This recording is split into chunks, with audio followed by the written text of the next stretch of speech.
শুধু বাংলাদেশে নয়, উপমহাদেশের সবচেয়ে বড় ঈদ জামাত অনুষ্ঠিত হয় কিশোরগঞ্জের ঐতিহ্যবাহী শোলাকিয়ায়।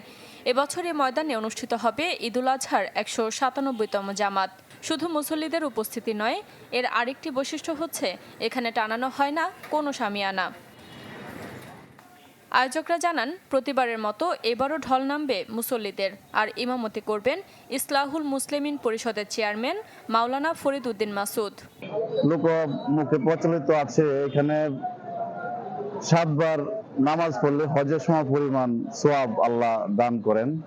প্রত্যেকটা প্রশাসনিক প্রশাসন থেকে আমাদের প্রচণ্ড সুব্যবস্থা করা হয় এবং পানির ব্যবস্থা থাকে এবং সুশৃঙ্খলভাবে এই ঈদের জামাতটি অনুষ্ঠিত হয়। ওয়ালটন এসিতে ইনস্টলেশন একদম ফ্রি। যাতায়াত সুবিধায় জামাতের আগে ও পরে থাকবে ভৈরব ময়মনসিংহ থেকে শোলাকিয়া স্পেশাল নামের 2টি বিশেষ ট্রেন। এছাড়া নিরাপত্তায় নেওয়া হয়েছে 4 স্তরের নিরাপত্তা ব্যবস্থা।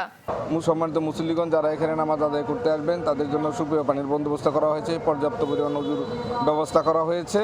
আর এছাড়াও এখানে যদি তাদের শারীরিক কোনো সমস্যা হয় এখানে মেডিকেল ক্যাম্প থাকবে, কয়েকটা অ্যাম্বুলেন্স স্ট্যান্ড বাই থাকবে।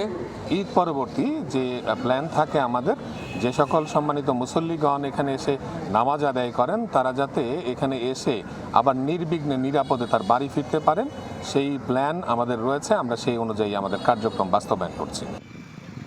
এদিকে বেশ কবছর ধরে দিনাজপুরের গোড়ে শহীদ ময়দানে রেকর্ড সংখ্যক মুসল্লির উপস্থিতি দেখা যাচ্ছে। এবারও এর ব্যতিক্রম হবে না বলছে জেলা প্রশাসন। দাগ কাটা, বালু ফেলা সহ আনুষঙ্গিক প্রস্তুতি নেওয়া হয়েছে। আমি দেশবাসীর কাছে দোয়া প্রার্থনা করছি, কারণ এখানে শুধু দিনাজপুর নয়, আমাদের পার্শ্ববর্তী জেলা এবং দূর দূরান্ত থেকে মুসল্লিরা ঈদের জামাত আদায় করতে আসে। আমি আশা করছি যাতে সুষ্ঠুভাবে আমরা এই নামাজটা সম্পন্ন করতে পারি।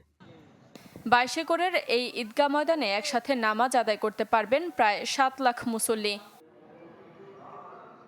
শারমিন মাহমুদ, চ্যানেল 24।